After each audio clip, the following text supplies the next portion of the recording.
Eto na yung sinasabi natin mga tol. Eto yung estratehiya ng China mga tol. Yung hati-hatiin tayong mga Pilipino para magawa nilang manalo kahit na hindi na sila makipaggera pa o kahit na hindi na sila gumamit pa ng dahas mga tol. Sa ganitong paraan kasi talagang mananalo sila kung magtatagumpay sila. At eto ngayon yung nilalabanan ngayon ng ating gobyerno ng AFP lalo. Yan, o, iba't ibang sektor sa bansa pinapasok na ng China ayon sa AFP. Ano-anong sektor 'yon? Edukasyon, 'di ba? LGU, local government unit, mga tol. 'Di ba? Kahit sa media, sa social media man 'yan o yung iba legit media daw sila, 'di ba? Pero mamaya bibigay tayo ng example kung ano yung sinasabi nating estratehiya nila kung paano nila tayo dinidivide. Yung sa pamamagitan ng pangambatakot, mga tol. Eto mula to sa News 5 Everywhere. Eto ang ating panonoorin ngayon at bibigyan natin 'to ng reaction video at commentary. Pero samahan ninyo ako mga tol, huwag niyong kakalimutan mag-subscribe. Click niyo na rin ang notification bell para ma-notify kayo whenever na may mga bago tayong reaction video tulad nito. Ayan, o, kontrolado ng China mga tol. Basahin muna natin saglit etong descriptions. Ayan, o. Ayon sa Armed Forces of the Philippines o AFP, napasok na ng China ang education sector at media industry ng Pilipinas. Halata na rin daw ang pagiging pro-China ng ilang vloggers mga tol. Yan ang ating panonoorin mga tol. Huwag na natin patagalin pa, panoorin na natin to. Sa ibang balita, napasok na rin daw ng China ang education sector, media at maging ilang vlogger na halatang pro-China ay sa Armed Forces of the Philippines. Mabigat na aligasyon daw yan at kung totoo nga, dapat maglabas ng ebidensya ang AFP. Nasa frontline ng balitang yan si Marian Enriquez. Unti-unti po silang Madali lang naman yung ebidensya ating... Madali lang naman yung ebidensya mga tol na makikita mong pro-China sila Kapag yung naratibo na gustong ipasok ng China sa ulo natin, yun din ang naratibo ng mga vlogger na yon o yun din ang naratibo ng sinasabi ritong media, education, kung yun din ang naratibo nila, alam nyo na mga pro-China yung mga yan. Kung ang sinasabi ng China, tayo nagsisimula ng gulo, Pilipinas ang nagsisimula ng gulo, at sinasabi nito mga vlogger na to na Pilipinas ang nagsisimula ng gulo, alam nyo na mga tol. Diba? Ano, kailangan pa bang ebidensya? I-download nyo yung mga video nila. Bansa and trying to influence various sectors of our society. Kasama po dito yung education sector, no? Business. Kasi baka may mga teacher dyan na tinatopic nila sa mga estudyante nila. Hindi natin alam mga tol. Kasi malakas din ang puwersa ng mga estudyante mga tol. Maiinit din yung mga yan.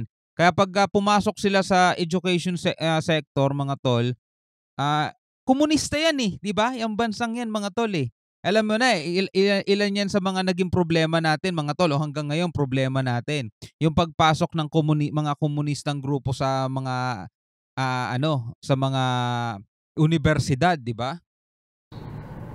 Even the media, no? Media. Local government units and so on. Sa bibig na media, meron din tayong mga alam dyan mga tol na media daw sila pero puro pro-China mga pinag-i-interview, lahat ng against sa government, lahat yun ang tinatopic nila. Mismo ni Armed Forces Chief of Staff General Romeo Browner Jr. nanggaling na hindi lang daw West Philippine Sea ang napasok ng China, kundi pati iba't ibang sektor gaya ng media, negosyo, education sector at mga LGU, tina-target na rin daw ng Beijing. Ayon sa AFP, isang tinatawag na United Front Works ang strategy ng China para makapasok sa ating bansa. Nakita natin na may mga pro-CCP agenda ng mga vloggers po. We were informed na merong mga Unified Front Works that CCP is doing. So, nagpapakalat nga po sila ng maling impormasyon. Para labanan ang umano'y disinformation campaign ng China, naglunsad na rin ng information drive ang AFP na tinawag nilang MULAT. Gagamitin nila ito para sa transparency awareness at strategic communication para sa isyu ng agawan ng teritoryo. At yun din ang ginagawa natin ngayon mga tol sa mga reaction video natin, di ba? Kaya dapat kayo mamili kayo ng mga mga pinapakinggan nyo. Ito, bigyan ko kayo ng sample mga tol. No? Nakita ko to kanina sa isang channel. Yan. Eto, pakinggan natin yung sinasabi. Eto, mga nagrarally to. Ayan, grupong ayaw ng digmaan, nagtipon para ipanawagan na bumaba na sa pwesto si PBBM, mga tol. Grupong ayaw ng digmaan, mga tol. Kahit naman tayo ayaw natin ng digmaan, mga tol eh. Diba? Pero ano yung ano nila? Ano yung nasa isip nila, mga tol? Magkakaroon na ng gera dahil kay PBBM, mga tol. Yun ang pinapapaniwala nila sa mga tao. Diba? Para nga yung mga tao mag-aklas laban sa gobyerno. Yun, diba? Ginagamit ng China yung bagay na gano'n, yung takot na yon. Ano, nagegerahin tayo, titirahin tayo ng missile, bobombahin tayo. Yun yung paulit-ulit nila sinasabi. Kahit nga pinawi na ng AFP o sinabi ng AFP, kahit nga mismo China, mga tol, sinabi nilang walang ganong daw report, walang ganong threat na bobombahin tayo, mga tol. O eto, pakinggan natin yung sinasabi nitong mama. Kita sa inyo, nandito na sila sa Pilipinas. Tayo na ho ang susunod na wawasakin. Anya, dahil sa inilatag na missile system ng mga kano dito sa Pilipinas, ay nailagay na tayo ngayon sa mapa ng nuclear system ng mga malalakas na bansa. O yan kita nyo, mga tol, yung report. Nailagay na daw tayo sa mapa ng mga nuclear system ng mga malalaking bansa. Biruin mo kung ikaw ay simpleng tao, mga tol. Maniniwala ka, tapos matatakot ka, ang gagawin mo, putya, mag-aaklas na rin ako sa presidente natin. Marcos, baba ka na. Mag-resign ka na, Marcos. Dadalhin mo kami sa gera, di ba? Kung dadalhin tayo sa gera ni Marcos, mga tol, matagal na. Ilang beses na tayong sinasaktan ng China, wala naman tayong palag. Hindi naman tayo pumapalag. May naputulan na nga ng daliri, pero hindi pa rin tayo pumapalag, mga tol. Ilang beses na tayo wina-water cannon, hindi tayo gumagante. Yun ba yung dadalhin tayo sa gera? O ano yung sinasabi nila, mga tol, na gusto nilang itanim sa utak ng mga Pilipino? Na anumang oras ay pwedeng ihulog dito sa Pilipinas. Ayun, Pag huyan, nalaman nila na yung sistema na yan, kinargahan nila ng Tomahawk, pwede na ho tayong tirahin. Naku! Ano nangyari ngayon? Nasa mapa na ho tayo ng nuclear ng China. Naku! Nasa mapa na daw tayo ng nuclear ng China, mga tol. Yan Nasa mapa na tayo ng nuclear ng Russia. Nasa mapa na rin daw tayo ng nuclear ng Russia. Kita nyo, mga tol, ito yung sinasabi ng AFP. Ito yung sinasabi ng AFP na pinapasok na ng impluwensya ng China yung sektor natin, mga tol. Ito yung mga mapapakinggan natin na pag ito lang ang napakinggan mo, bubuo sa'yo ng takot, mga tol, at yun yung gagamitin nila, papakainin ka nila ng takot, mga tol, para ikaw sumama na sa grupo nila at sumama ka na rin doon sa mga nagsisisigaw na Marcos baba, Marcos baba. Ituloy pa natin ang bahagya kung ano yung sinasabi. Nasa mapa na tayo ng nuclear ng North Korea. Kaya Ayan Kitam? Diba? Nasa mapa na daw tayo ng nuclear ng China, nasa mapa na daw tayo ng nuclear ng Russia at ng North Korea. Diba? Ano ang plano, mga tol? Mag-aklas tayo kay Marcos. Ibagsak natin ng gobyerno, Marcos resign. Marcos resign. Diba? Eto, tingnan nyo Eto yung title, Marcos alis dyan, kinasa sa liwasang Bonifacio.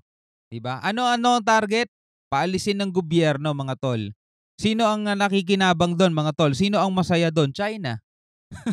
China. Kasi meron silang gustong ipalit Ano yun? Yung best friend ng China.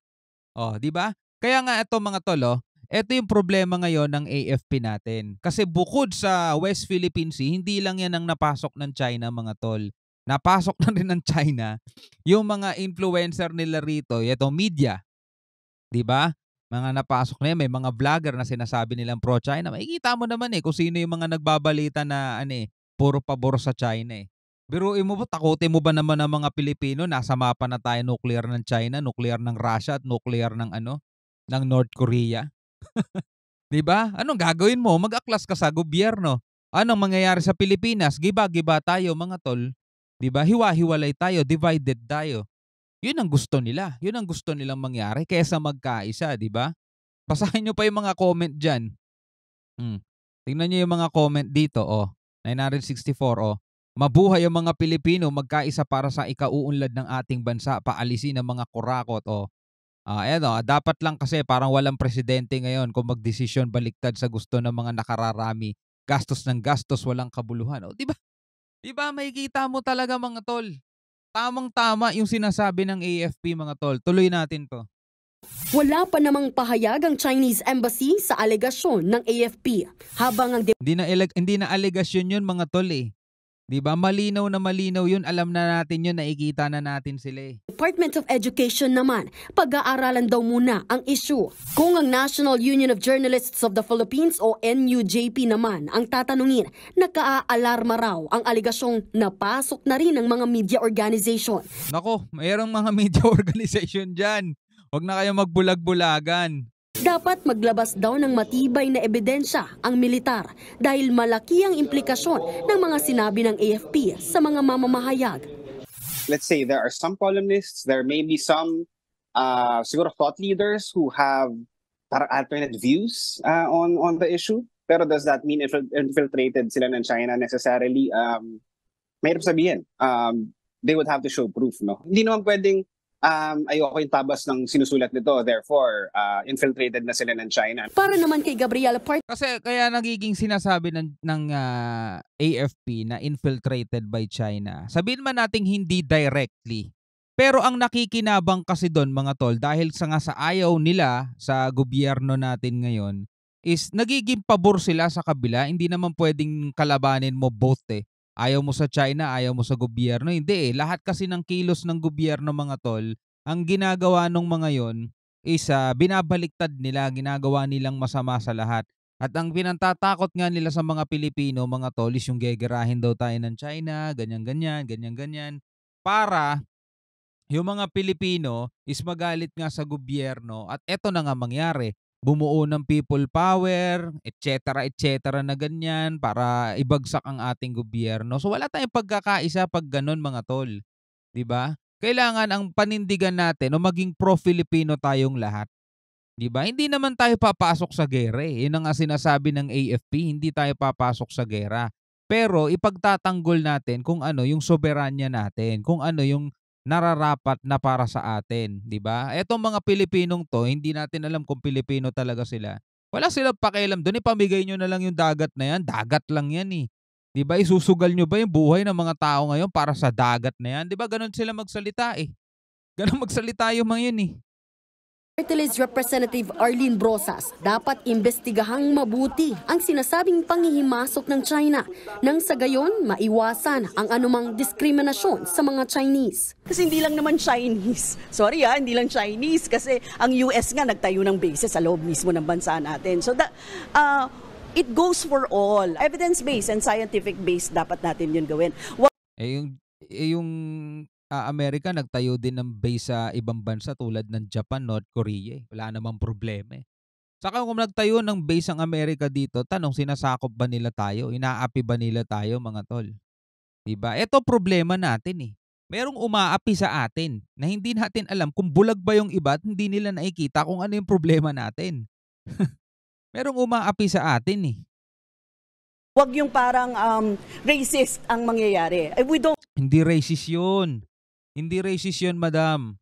'Di ba? Kasi wala naman tayong problema eh. Sino ba may-ari ng SM? Chinese yun ah. Oh, bakit todo punta tayong lahat doon? Hindi naman natin sila binoboycott. 'Di ba? Sino ba may-ari ng TikTok? Napakahilig natin doon. Yung mga produkto nila, doon tayo order ng order. Paborito nga natin mga Chinese food. Hindi tayo racist mga tol. Hindi tayo galit doon sa nationality nila. Hindi tayo galit doon sa lahi nila. Ang ayaw natin yung ginagawa ng gobyerno. Yung gobyerno, 'di ba? Like for example dito sa atin sa Pilipinas, pag galit ka ba sa gobyerno, galit ka sa Pilipino? Hindi naman eh. Mahal mo pa rin yung lahi mo bilang Pilipino pero ayaw mo lang yung pamamalakad ng gobyerno. 'Di ba? Napakadali namang intindihin nun. Wala tayong racist dito sa Chinese. 'Di ba? Ang dami-dami rito, punta ka ng Divisoria o meron diyang Chinatown. 'Di ba? Ang sasarap ng mga pagkain nila dun eh. Ako, paborito ko Chinese food mga tol. Isa sa mga paborito ko yan. 'Di ba? At isa sa mga hinahangaan ko pagdating sa pagnenegosyo, mga Chinese din. 'Di ba? Wala akong problema sa mga Chinese mga tol. 'Di ba? Wala akong problema dyan. Wala tayong problema lahat dun.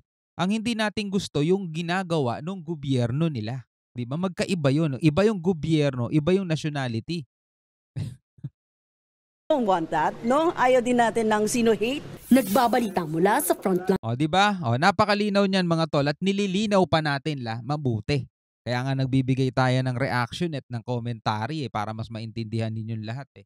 Well anyway, kung ikaw ay isang Pilipino, ano masasabi mo dito sa video to, sa balitang to? Pwede kang magbigay ng komentaryo sa ibaba. Hanggang sa muli, ako nga pala si Shobaldi. Peace out.